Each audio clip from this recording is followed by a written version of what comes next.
आमीन। चाहता तो अल्लाह ताला उनकी दुआ पर फतह दे देता, लेकिन आपको कमज़ोर दीन पेश करना नहीं था, उम्मत को कमज़ोर बनाना नहीं था।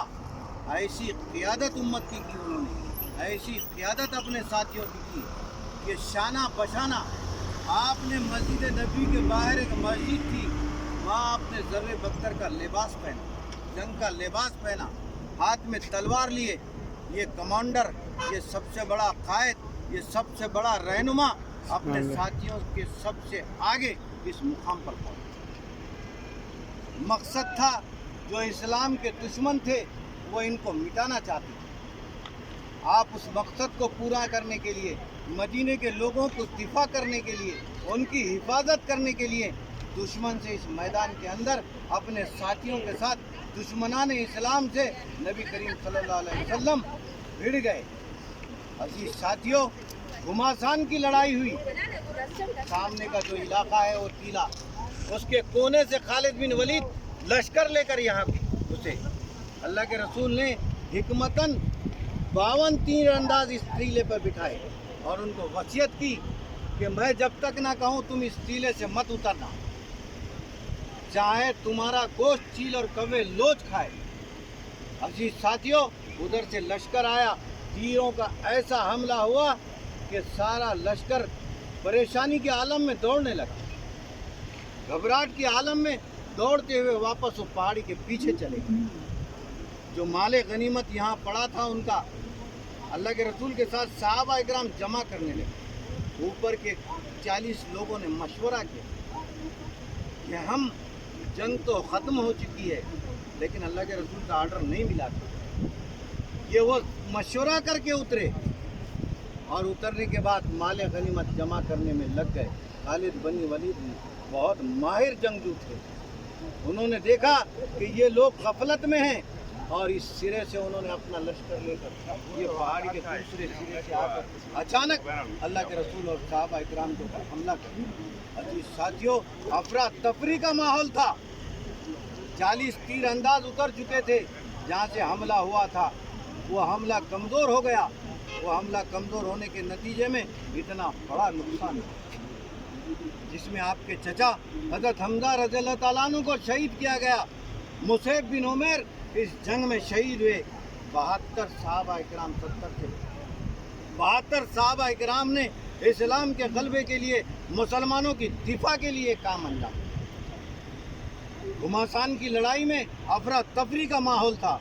दुश्मनों ने अल्लाह के रसूल के ऊपर इतना बड़ा हमला किया कि आप संभल न सके और गड्ढे के अंदर आपका पैर गया, और जैसे ही पैर गया आपके जिस्म को बहुत बड़ा झटका लगा, और झटका लगने के नतीजे में आपकी जो ज़र्रे बख्तर की कड़ियाँ थी आपके होठों में घुस गई।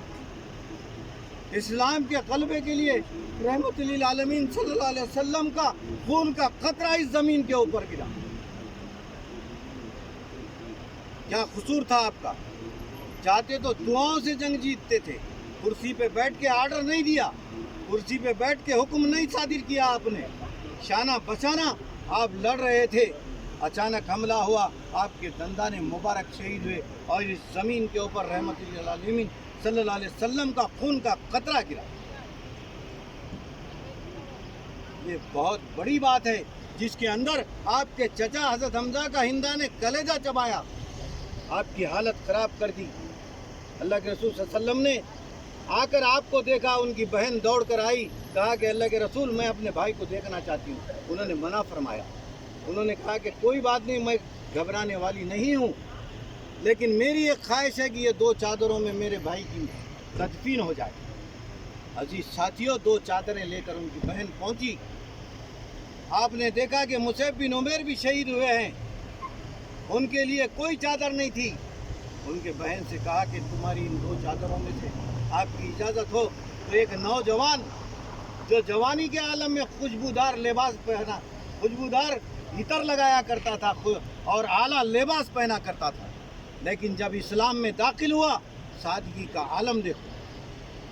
जब आप हिजरत करके वापस आए, सहाबा की नज़रें झुक गई मक्के मौज़मा में दार अरक़म के अंदर कि आप सीधे सादे लिबास में, गर्द में लपेटा हुआ लिबास और दार अरक़म में दाखिल हुए।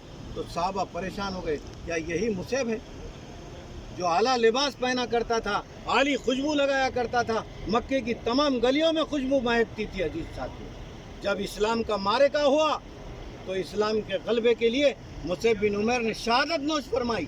اللہ کے رسول نے ان کے بہن سے کہا کہ تمہاری اجازت ہو تو ایک چادر میں مصعب بن عمیر کو دے دوں۔ عزیز ساتھیوں، ان دو چادروں میں ایک چادر چھوٹی تھی۔ جب دونوں چادروں کا قرعہ ڈالا گیا، تاریخ میں بات آتی ہے کہ چھوٹی چادر مصعب بن عمیر کے نصیب میں آئی۔ تمام صحابہ کی نماز جنازے پڑھائی گئی، حضرت حمزہ رضی اللہ تعالیٰ عنہ کی تدفین ہوئی، تمام صحابہ کی تدفین ہوئی۔ مصعب بن عمیر کی تدفین کا معاملہ آیا، قبر میں اتارا گیا، صحابہ موجود تھے، اللہ کے رسول شانہ بشانہ سامنے کھڑے تھے۔ مصعب بن عمیر کو اتار کر آپ کے چہرے مبارک سے پیروں کی طرف کفن لگایا گیا تو پیروں کی طرف سے کفن کی طرف سے چہرہ کھلا گر گیا۔ اللہ کے رسول صلی اللہ علیہ وسلم نے صحابہ سے فرمایا کہ چہرے کی طرف چادر کو کھینچ لو، مصعب بن عمیر کے چہرے کو ڈھانک دو۔ جیسے ہی چادر کھینچی گئی تو آپ کے پیر کھلے تھے۔ عزیز ساتھی، اللہ کے رسول صلی اللہ علیہ وسلم نے گھاس منگایا اور مصعب بن عمیر کے پیروں پر گھاس ڈالی گئی۔ عالی شان لباس پہننے والا نوجوان جب اسلام کے اندر داخل ہوتا ہے، اتنا بڑا کارنامہ انجام دیا۔ عزیز ساتھیوں، صحابہ کے اللہ کے رسول کی آنکھوں میں آنسو آتے۔ یہ بڑے کارنامے اسلام کی اشاعت کے لیے اللہ کے رسول اور صحابہ نے بڑی بڑی قربانیاں دی، آج اس مقام پر آئے۔ ان کے قربانیوں کے نتیجے میں اسلام پوری دنیا میں غالب ہوا اور یہ اسلام ہم تک پہنچا۔ اس کے نتیجے میں آج ہم مسلمان ہیں اور اللہ تعالیٰ نے ہم کو اس گھر کی زیارت نصیب فرمائی، اور اس گھر کے بعد آج ہم اس مقامات مقدسہ کی زیارتیں کر رہے ہیں۔ ہماری ذمہ داری ہے جو اللہ کے رسول نے ہم پہ ڈالی ہے، اس مقام پر عزم کرے۔ جنہوں نے اتنے بڑے کارنامے انجام دیے، اللہ تعالیٰ تو ان کے درجات کو بلند فرما، جنت میں اعلیٰ مقام نصیب فرما۔ مجھے، میری اولاد کو، تمام امت مسلمہ کو ان کے نقش قدم پر چلا۔ یہ ہے سب سے بڑی ذات راہ جسے مجھے اور آپ کو لے کر جانا ہے۔ دنیا کی ساری چیزیں ہر ملک میں موجود ہے، لیکن جو لے جانا ہے وہ یہ چیزیں ہیں۔ عزیز ساتھیوں، میرے کو اور آپ کو لے کر جانا ہے، لے جا کر مرتے دم تک اس پر قائم رہنا ہے، عمل کرنا ہے۔ خرافات سے، بدعات سے، غیر ضروری رسومات سے جو امت مسلمہ کو تباہ اور برباد بھی کر رہی ہے اور اللہ اور اس کے رسول کی نافرمانی سے ہم کو وہاں سے گزار بھی رہی ہے۔